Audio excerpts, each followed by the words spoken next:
Diabetes ఉన్న చాలా మందికి ఎప్పుడూ ఒక కన్ఫ్యూజన్ ఉంటుంది. అన్నం తినాలా, చపాతీ తినాలా, ఏది మంచిది?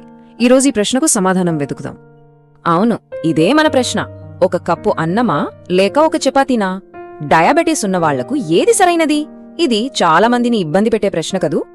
సరే, ఈ రెండింటిలో ఏది బెటరో తేల్చాలంటే ముందుగా నంబర్స్ చూడాలి కదా. అంటే వాటిలో ఉండే పోషకాల లెక్కలేంటో ఓసారి చూసేద్దాం. ఇప్పుడు పోల్చి చూద్దాం.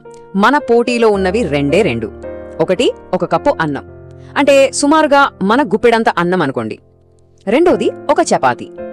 వావ్, ఇక్కడే అసలు విషయం ఉంది చూడండి. కార్బోహైడ్రేట్లు. ఒక కప్పు అన్నంలో ఏకంగా 50 గ్రాములు కార్బ్స్ ఉంటే, ఒక చపాతీలో కేవలం 15 గ్రాములే ఉన్నాయి. ఎంత పెద్ద తేడానో కదా. ఇంకో చిన్న తేడా కూడా ఉంది, అదే ఫైబర్. అన్నంతో పోలిస్తే చపాతీలో ఓ 2 గ్రాముల ఫైబర్ ఎక్కువగా దొరుకుతుంది. ఇది కూడా మంచి విషయమే. సరే, కార్బ్స్ తక్కువ, ఫైబర్ ఎక్కువ అంటే చపాతీయే బెటర్ అని ఫిక్స్ అయిపోదామా? ఆగండి, అసలు కథ ఇక్కడే మొదలవుతుంది.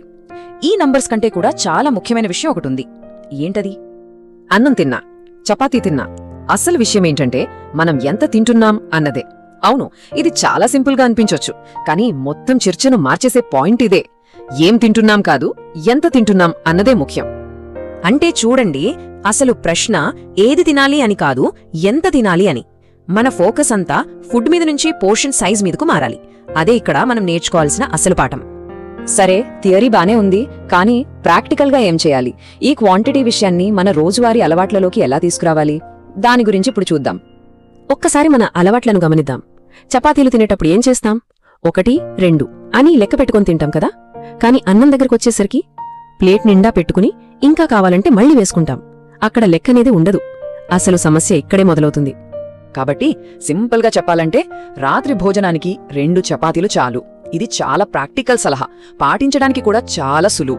ఆ 2 చపాతీలతో ఆపేస్తే క్వాంటిటీ కంట్రోల్ అయినట్టే. చివరగా ఒక్క విషయం, ఈ క్వాంటిటీ రూల్ కేవలం అన్నం చపాతీలకేనా? కానే కాదు. మనం తినే ప్రతి దానికి ఇది వర్తిస్తుంది. మనం తినే ప్రతిసారి దాని పరిమాణం గురించి ఆలోచిస్తున్నామా? ఈ ప్రశ్నతోనే మిమ్మల్ని వదిలిస్తున్నాను. ఆలోచించండి.